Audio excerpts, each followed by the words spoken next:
এইগুলো পাঠ করেন, এতে কোনো লাভ হবে না। দেহের মধ্যে নিয়ে আসবেন, সব কিছু মিলে যাবে। এটা দেহ বিজ্ঞান।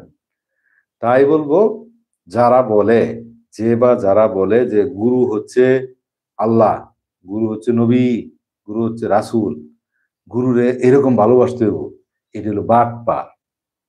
এই দেহের মধ্যে কে, এটা চিনতে হবে। দেহের রাসূলকে চিনতে হবে। দেহে আল্লাহ কোথায়, এটা চিনতে হবে। দেহের নবী কোথায়, এটা চিনতে হবে।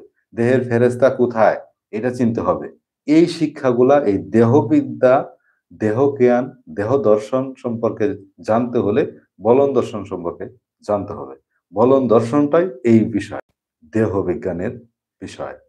আর এই দেহ বিজ্ঞান সম্পর্কে যারা জানে, যে নিজেকে জানার চেষ্টা করে, যে নিজেকে মুক্ত করার জন্য, নিজেকে সেভ করার জন্য যিনি জ্ঞান প্রদান করেন, যিনি জ্ঞানী, তিনি হচ্ছেন গুরু। ওই প্রকৃতির গুরু যদি আপনি পান, আপনি গুরু ধরতে পারেন।